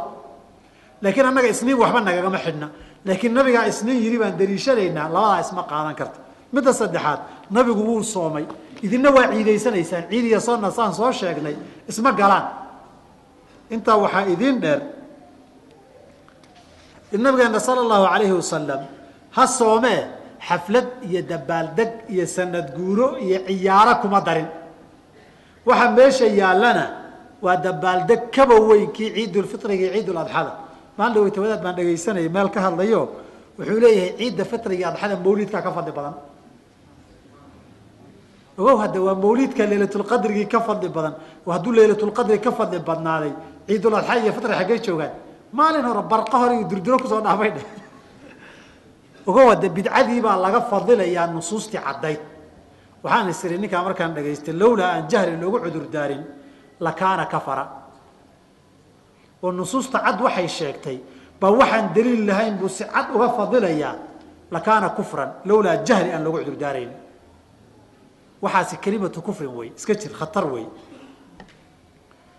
nabigu calayhi salaatu wasalaam waxyaabaha ka dayay gabagabadii waxaan kusoo gabagabayn waxaan culimmadii hore oo dhan ba daliishanin oo daliil u arki jirin baa hadda gadaal laga keenay. qul bifadli illaahi wa biraxmatihi fabidalika falyafraxuu huwa khayru mima yajmacuun buu ka bilaabay wadaadka hadda mawliidka hadal la yidhahdo. iyo ilaahi baa yidhi wamaa arsalnaaka ilaa raxmatan lilcaalamiin. maxaa la yidhi? qul bifadli illaahi, fadliga ilaahay iyo wa biraxmatihi naxariistiisa, fabidaalika middaa falyafraxuu ha ku farxaan. wuxuu leeyahay raxmadan la sheegayo waa nabi moxamed oo ilaahay baa yidhi wamaa arsalnaaka ilaa raxmatan lilcaalamiin, naxariis baan kugu soo diray caalamka. ayib, aayaddaas iyo labada aayadood qul bifadli illaahi wa biraxmatihi naxariistan ay ka hadlaysa ma nabiga? masaladaasaan isdul taagaynaa. waxaanan caddaynaynaa inayna aayaddu nabigaba ka hadlaynin sal ly slam ee nabiga in lagu soo leexiyaayey ay tahay nin daad qaaday xumbo cuskay oo aayad meelayna gelaynin. ama soomaalisa dhihi jirtay quluxiya maxaa walfajri dabada ka geliyay bay yihahdeen. wax meelana lahayn. culimmadii hore wax qoraysay waxbaa la noqday, laakiin way ogaayeen aayadda inayna ka hadlaynin. saas darteed ma keenin. nin meeluu wax ku luuqluuqa raboon ilaahay ka cabsanaynin ama intii loo soo luuqluuqay aan waxba waru haynin ba aayaddan daliil mooday aayaddan ka hadlaynaa marka mufasiriintu waxaynu leenahay way ka hadleen aayaddan wayna ka hadleen si gaara saxaabada iyo taabiciintu weliba raxmaddani maxay tahay bay ka hadleen dhegayso warkooda marka imaam ibnu jariir الطabri raximah اllahu tacaala wuxuu yihi alqowlu fii ta'wiili qowlihi tacaala tafsiirka aayaddan aan ka hadlaynaa wy qul bifadli اllaahi wabiraxmatihi fabidalika falyafraxuu huwa khayru mima yajmacuun aayaddaa tafsiirkeeda iga dhegaysu yihi shaykhu lmufasiriin qaala abu jacfar ibn maxamed ibn jariir الطabri yaqulu tacaalى linabiyihi muxamadi salى اllahu alay slam nabigiisa muxamed buu ku leeyahay qul waxaad tidhaahdaa yaa muxamadu lihaai lmukadibiina bika kuwaa ku beeniya waxaad ku dhahdaa wa bimaa unzila ilayka min cindi rabbik iyo kitaabkii alla kuu soo dejiyeyba beeniyey bifadli illaahi fadliga ilaahay ayuha nnaasu dad yahow aladii tafadala bihi calaykum idinku fadilay wa huwa alslaamu wey fadligu waa islaamkee fabayanahu lakum waa idiin caddeeyey wadacaakum ilayhi waa idinku yeeray iyo wa biraxmatihi naxariistiisa alatii raximakum bihaa idinku naxariistay faanzalahaa ilaykum naxariista uu idiin soo dejiyey facallamakum idin baray maa lam takunuu taclamuuna min kitaabihi waxaydan aqoonin oo kitaabkiisa ah fabasarakum bihaa uu idinku tusay macaalima diinikum wadalika alqur'aanu wey naxariistuna qur-aanka wey bifadli illaahi islaamka weeye wa biraxmatihina qur-aanka weeye saas ibnu jariir leeyahay fabidalika falyafraxuu ha ku farxaan huwa khayru mima yajmacuun yaquulu faina alislaama aladii dacaahum ilayhi islaamku ugu yaroo fadligii ah waalqur'aana aladii anzalahu calayhim qur-aankuu kusoo dejiyo raxmadiia khayru mima yajmacuuna ka khayr badan waxay ururiyaan min xutaami dunya wa kunuusiha adduunyada dhaqaalaheeda ah alimaamu abu cabdillahi alqurطubi fi aljaamic fi liaxkaami اlqur'an dhegeysi isagana qowluhu tacaala qul bifadli اllaahi wa biraxmatihi fabidalika falyafraxuu qaala abu saciidin اlkhudriyu wabnu cabaasin radia allahu canhu waxay yidhaahdeen fadl اllahi alqur'aanu waraxmatuhu alslaamu wa canhumaa ayضa fadl اllahi alqur'aanu waraxmatuhu an jacalakum min ahlihi waraxmatuhu nabiga meelay ka soo galay miya aragtaa wa can ilxasan اlbasri wاdaxaak wa mujaahidin wa qataadata waxay dhaheen fadl اllahi aliimaanu waraxmatuhu alqur'aanu waxaa la isku yaha raxmadu ma islaamkaa fadliguna waa qur-aanka iyo meehe fadligu waa islaamka raxmaduna waa qur-aanka nabiga meeshu kuba jiraba sal lay slam waa saxaabadii iyo taabiciintii kuwaas dhegeyso ibnu kaiirna dhegeyso wuxuu leeyahy raxima llahu tacaala isagana tafsiirka yaquulu llahu tacaala mumtanan calaa khalqihi bima anzalahu min alqur'aani alcadiim isagoo qur-aanka weyn ku galladaysanaya wuxuu leeyahay calaa rasuuli kariim kusoo dejiyey yaa ayuha nnaasu aayadda aydii ka horreysay baa fasiraysa dhegeyso dad yahow qad jaaءatkum mawcidaة min rabbikum waana rabbigiin idinka timid ay zaajirun can اlfawaaxishi wax xumaanta idinka reebo wa shifaaء lima fi الsuduuri wax laabta daweeya min الshubahi wالshukuuki shubhada iyo shakiga ka daweeya wahuwa isaalaةu maa fiiha min rijsin wa danasin wixii shirki iyo qurun oo dhan ka nadiifiya wa hudan waraxmat hanuun iyo naxariis ay yaxsulu bihi اlhidaayatu wاraxmatu min allahi hanuun iyo naxariis xagga allah ka dhalata wainamaa dalika lilmu'miniina bihi wاlmusadiqiina almuuqiniina bima fiih dadka rumeeyey baan arrintaa iska leh ka qowlihi tacaala bay aayaddaas la mid tahay wanunazilu min alqur'aani maa huwa shifaaء waraxmat lilmu'miniina walaa yaziid الظaalimiin ila khasaara wa qowlihi tacaala qul liladiina aamanuu huda washifaa qowluhu tacaala qul bifadli اllaahi wabiraxmatihi fabidalika falyafraxuu huwa khayru mima yajmacuun wuxuu li ay bihada aladii jaaahum kan u yimid min allahi min alhudaa wa diini اlxaqi ah falyafraxuu ha ku farxaan fainahu wlaa maa yafraxuuna bih waxa lagu farxay isagaa ugu fiican wa qaala ibnu qayim اljawziya fi tafsiirihi aayaddan wuxuu yihi waqad daarat aqwaalu salaf aqwaashii salafka aayaddan waxay ku wareegtay calaa ana fadla allahi waraxmatuhu alislaamu wasunatu inay tahay aqwaashu dhaafilaada. wa qaala bnu cabdilhaadi fi saarimi lmunki fi raddi cala bni subki walaa yajuuzu ma banaan. intaa salafka hadday ku fasireen su-aal baynu qowlkan kaga jawaabeynaa. anigu hadda soo tafsiir cusub isagama saaran karo. salafkii saasay ku fasireen waan gartay. tafsiirkii ummahaadkiina raxmatii oo nabiga ah meella lagagama hayo. laakiin aniga raxmad waaba yahay soo raxmaddii meelun kama soo gelin karo. warka noocaas horta waa inugu badan yahay. markii wadaadada dhehen hayb baan ogna ee la yihi ilaahay sowma dhihin haybka lama ogo falaa yudhiru calaa haybihi axada ilaa man irtadaa min rasuulin baa waxay yidhahdeen haa aayaddan aba daliila wasay ku tahay falaa yudhiru calaa haybihi axadan qofna haybkiisa uma sheego ilaa man irtadaa qofkuu ka raali noqdo min rasuulin rasuul ah mooyane aado qofkuu ka raali yahay oo rasuul ah maahane waxay dhaheen intaadan min rasuulin gaarin horta annaga na geli ilaa man irtadaa annaga halkaa rasuulka yar joojiyo markaan galle kadib min rasuulin markaa gadaal ka keen ba yidhahdeen sheekadii oo kale ma samayn karnaayo wa biraxmati anna hadda nabiga ma isaga darsan karaa. su-aasha waa su-aal ay isweydiin karto. wa qaala bnu cabdilhaadi fi saarimi lmunki fi raddi cala bni subki walaa yajuuzu ma banaana ixdaathu ta'wiilin fii aayatin aayad tafsiir cusub in la keeno aw fii sunnatin ama sunnada nabiga tafsiir cusub oo bidcaa la keeno lam yakun calaa cahdi salafi walaa carafuuhu xilligii salafkana aan jirin aanan la aqoonin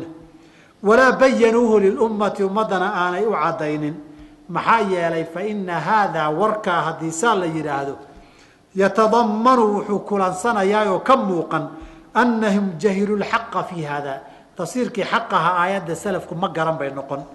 wadalluu canhu waa garab mareenoo waa ka lumeen bay noqon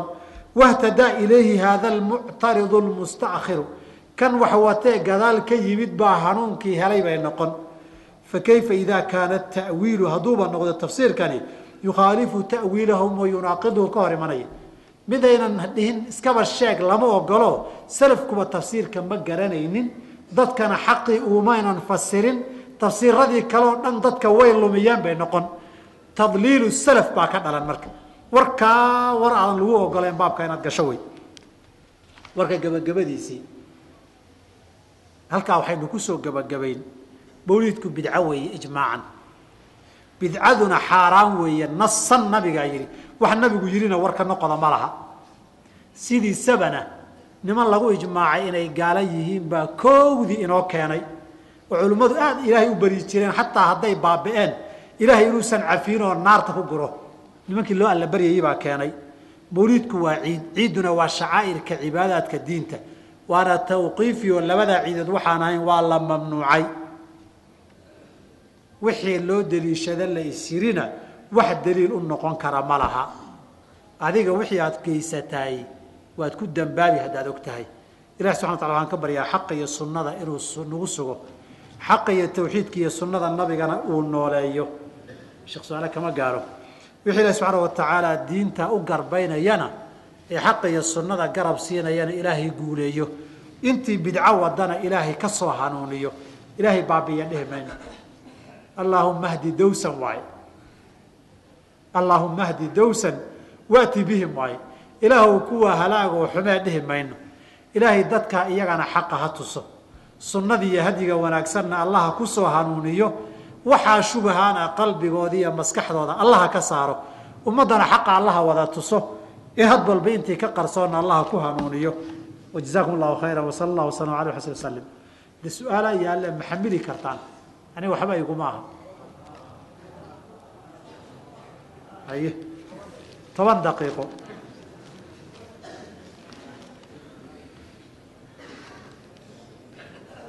ma jiraan culimmada joodmoo weyn oo tiri mawliidka waa bidca xasana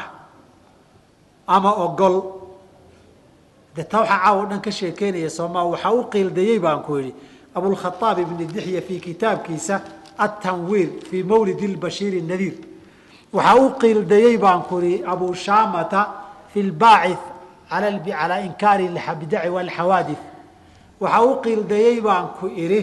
ninka la yidhaahdo siyuuti xusnu lmaqsid fii camali lmawlid sheekhiis ibni xajarna waa ka soo guuriyey waxaa u qiildayey oo kale baan hore kuu soo idhi asakaawi baa ka mid ahaa rag badan baan kuu soo tiriyeyba in kaloo badan oo la eg ama ka waaweyn oo diidayna baan kuu soo tiriyey maxaa mas'aladu haddii la isku khilaafo fain tanaasactum fii shayin farudduuhu ila allahi warasuuli wey allah iyo rasuulkiisa markii loo celiyey bidco la wada qiray bidcadiina rasuulku caddeeyey inay xaaraan tahay oo ay baadi tahay ilaahayna amray nebigiisa inaan raacno ninkii waqiil dayey warkiisa daliilkii oo dhan buu ka hor yimido masaa'ilkii daliilka qowlku daciif noqon jiray bay la mid yihiin ka waran haddii qof saaxiibkay ah uu isiiyo cunto uu ka soo qaaday xuska mawliidka aana ogahay macnaha ma cuni karaa mise maya xuska mawliidka cuntadiisu ka igalama liidato tii nayruuska iyo sanad guurada sanadka iyo cuntooyinkii chrismasta la isa siinayey kama liidato cuntooyinkaana iyagoo bidaca haddii lagu siiyo asalkooduna uu xalaal yahay xoolo loo qalayna aanay ahayn asalkii xalaasha ahaa ku xaaraantinimoobi mayso masaa'ilkaana xilligii cali iyo caaisha radia allahu canhu ardaahuma ba ay horay uga hadleen ibnu taymiyana iqtidaau siraat almustaqiim buu kaga hadlay alimaamu dahabina risaaladiisan chrismasta uu kaga hadlay la yidhaahdo tashbiihu lkhasiis biahli lkhamiis buu masalada kaga hadlay masaa'ilka saddexaad wuxuu leeyahay dadkii nabiga sal allahu alayh wasalam risaaladiisa ka hor dhintay ma ahlu naar baa nabiga maba soo gaarin haa oo maya mas'alada horta ahlulfatruhu ahlu naar weeyana ku dhihi mayno ahlu janno weeyana ku dhihi mayno wixii nas sheegay waa ahlu naar laakiin sida ay ku noqdeen ma xujaa ku oogantay mise dadka sida la sheegay bay natiijadu saa nasku sheegay noqotay laba ixtimaal wey ahlulfatruhu waa la imtixaani doonaa laba baa loo keeni doonaa tog iyo waadi midna dab iyo qaac inuu ka kacayaad moodaa laakiin waa qabowya midna qabow baad moodaa laakiin waa naar markay calaacalaan oo nabi nama soo gaarin wax noo sheega maana arag dhahaan waxaa la leeyahay nabi haddaan idiin soo dira ma raaci lahaydeen haa bay odhanayaan waxaa la leeyahay rabbulciza la hadlaye dabkan galaa la leeyahay meel dabuu muuqata qabowna ah ninkii daa'ic noqon lahaa horay buu isugu tuuri markaasuu janno qabow la kulmay jannuu geli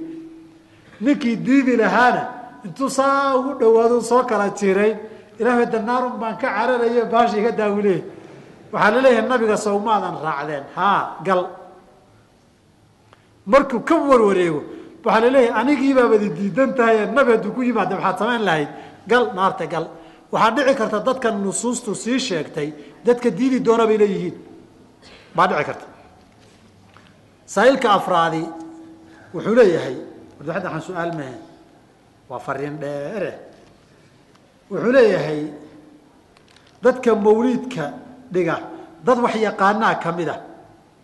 qasaa'idda shirkiga ana way akrinaadeed xalay akriyeysay ninkaa xukunkiisu muxuu yahay horta qasaa'iddu waa shirki hebel baa akriyeyna shirkigu shirkinimo kaga bixi maayo iyagana dee waxani waa hadal caam ahee hadal caam aan ku dhihi oo ninkii isagoo garanaya oo fahansan sii haystooo sii akriya wuu gaaloobi laakiin qofkii akriyaya markaad u timaado ma u baahna gaal baa tahay inaad tiraahdo labay u baahan tahay inaad tiraahdo war waxani waa kan caddayntiisii oo shirki weeye iska daa ood xujada ku oogto ood u dhimriso ood u rifqisay noqon markaa kadib haddii uu diido de waxay u baahan xujadii haddii lagu ogo kadibna uu ku adkaysta shirkigii waa gaaloobayaa laakiin bisharti adigu inaad tahay ahal inaad u tahay liiqaamati lxujati wey laysa kullu man takalama xujo uma ahlu ma aha xujo inuu ogo wailaa dadku nimaynan diin iyo cilmiba u ogeyn oo u qirsanayn hadduu wax u sheego asalka waxaa la amray qof aydan diin iyo cilmi ku ogeyn waxba ha ka dhegaysanina sharcan la amray haddaad soo orodo isagoon intaa midna kugu ogeyn uuba leeyahayba diintaabay amartay kan oo kale inaan iska ilaaliyo xujo kuma ogi karti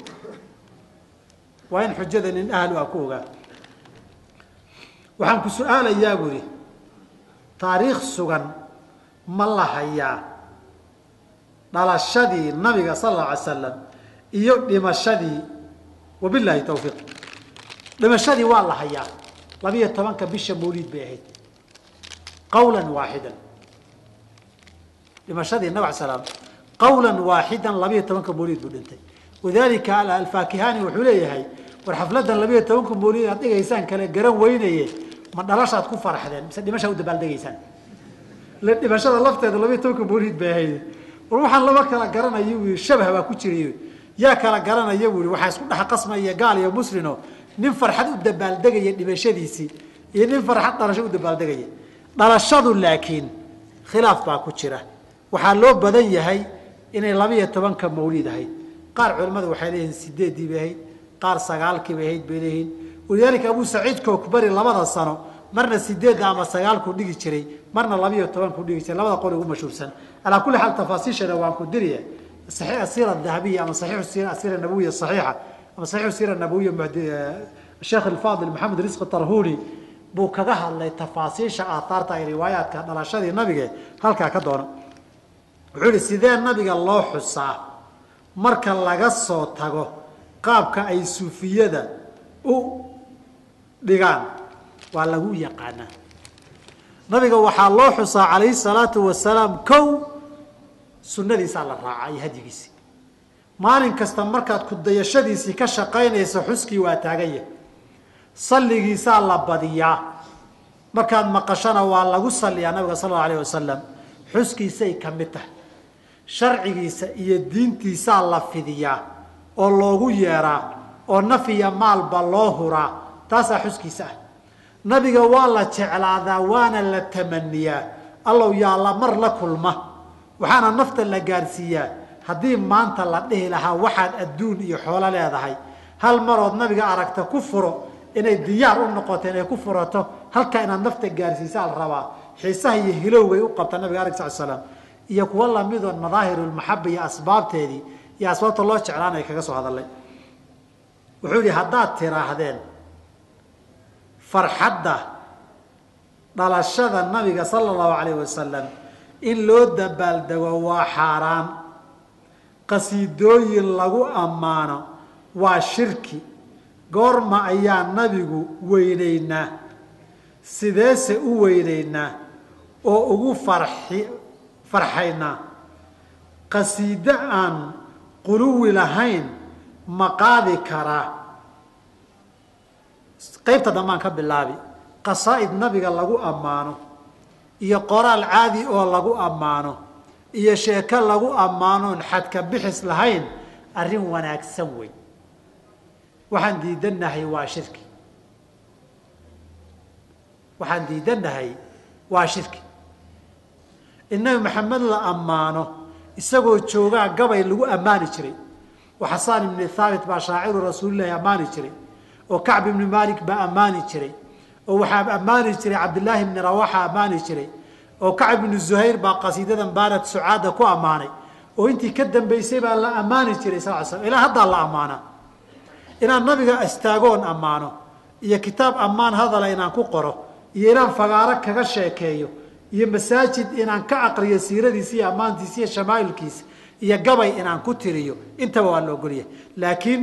guluwigana lama ogola. xafladda sanad guurada ana lama ogola oo cibaadaad jideynaysa wey. ammaantiisa waxaa ka mida inta nabi maxamed la ammaano ammaanta ugu sharaf badan sala allahu alayh wasalam ma taqaanaa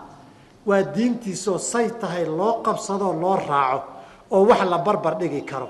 iyo wax lagu soo mateli karo iyo wax looga leexan kara ma jirto intaad tiraahdo halkii nabi maxamed maray calayhi salaatu wasalaam habeen iyo maalin aad daydayda wey. xuskiisa sow ma aha nin sanadkii mar keliya xusay nabiga waa gooyey nabigana ma sharfin. nabiga waxaa la rabaa inaad sharafto seed u xusi sidii kacbi ubay ibni kacbin habeenkiis waan toosaa afaajcalu laka imisaan ka dhigaa salligaaga iyo xuskaaga markaasuu yidhi maa shita intaa doonto markaasuu yidhi 3 meelood meel rubuc ma ka dhigaa waxaa la yidhi haddaad rabto laakiin kasii badi baa ka fiican. wuxuu yidhi thuluth ma ka dhigaa waxaa la yidhi way fiican tahay haddaad kasii badisana ka fiican. nus ma ka dhigaa way fiican tahay haddaad ka badisana ka fiican. 3 meelood 2 ma ka dhigaa way fiican tahay haddaad kasii badisana ka fiican. dhammaan baan ka dhigayaa marka idan tukfaa hamak wayukfaru laka danbuka saasaa lagaa rabaa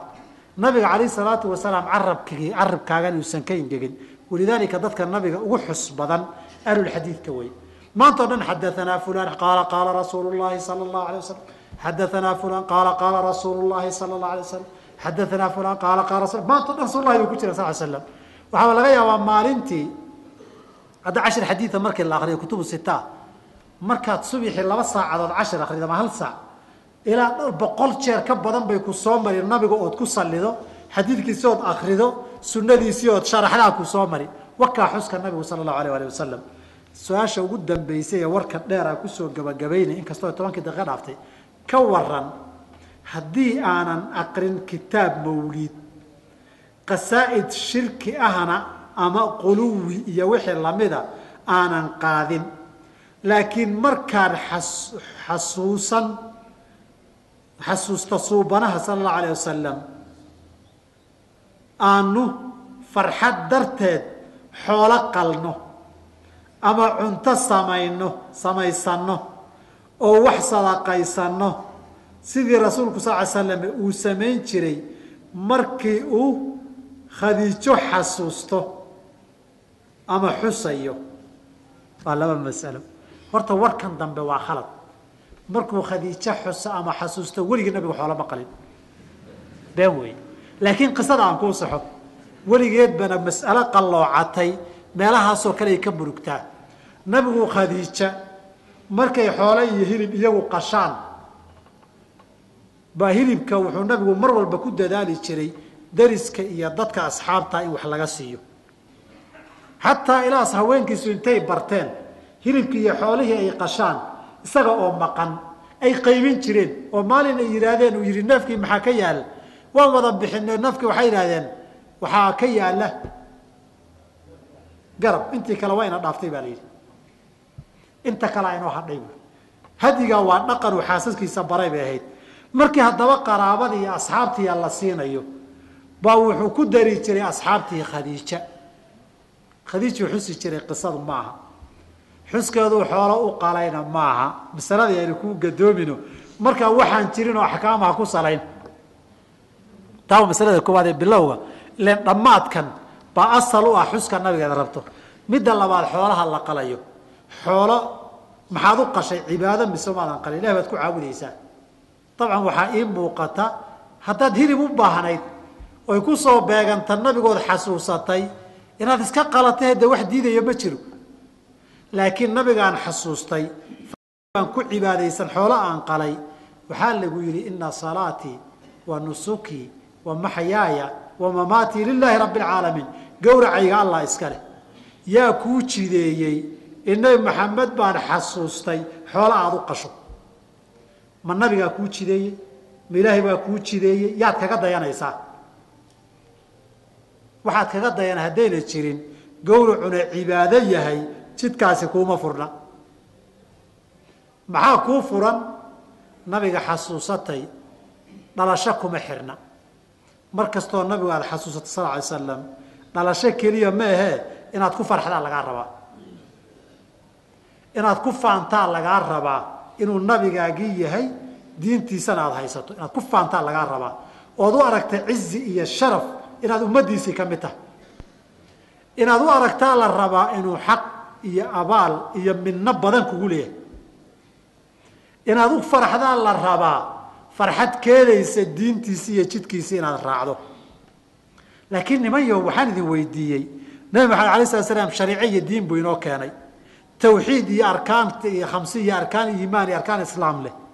markii nabiga la sheega maxaa raashin un loo xasuustaa maxaa nabiga iyo raashin calool isku xiray maxaa nabiga iyo xaflad iyo xalawiyaad qoortiisu geliyey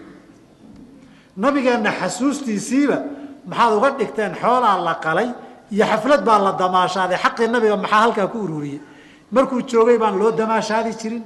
markuu joogay baan xoolo loo qali jirin ma waxaad leedihiin saxaabadu xaqiisii xusuusta ma marin waayo xoolo inay u qalaan oo u damaashaadaan oo u digdamleeyaan bay ahayd mas'aladaa waxaan ka urinayaa kii wadaan la dhihi jiray waayihii dambe oo dhan hunguri bay isku aga wareegayeen mas'aladaasaan ka urinayaa kii wadaada marka la soo sheego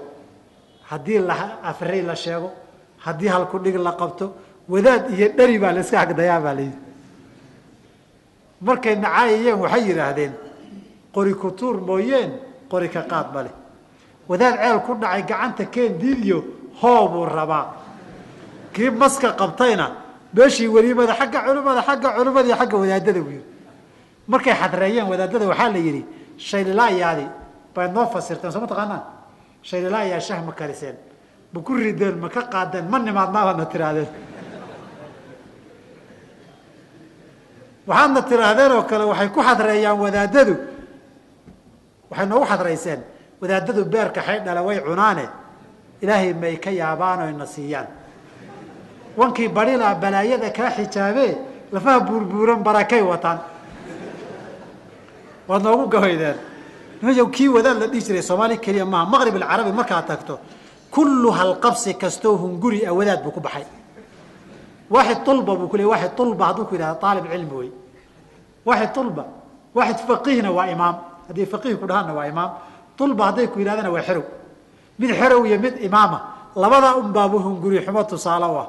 taasaan ka urinayaa markii nabiga la sheegay xuskiisa iyo qadarintiisa xoolo la qala iyo raashin iyo xalwad iyo buskud la qaybiyey un meeshaa soo dhigina war nabigu intaa wuxuu u dhintay intaa xoolihiisi iyo dadkiisii uga tegey sharcigiisa in la raaco xuskiisa sharcigiisa oo la raaca ka dhiga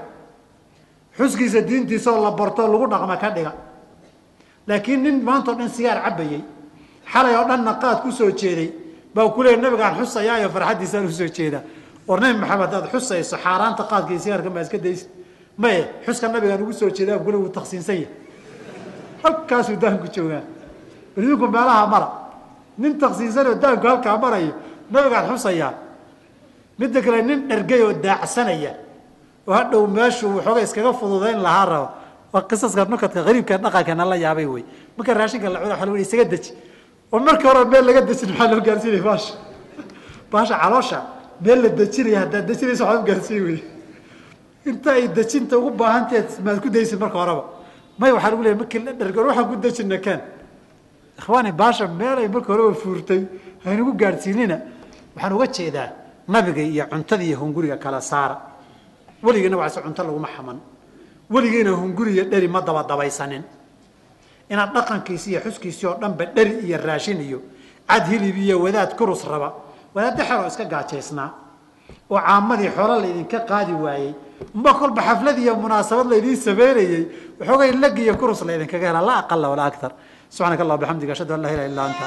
astaghfiruka wa atuubu ilayk محمد وعلى الآل من هم الكرماء رب صل على الحبيب محمد وعلى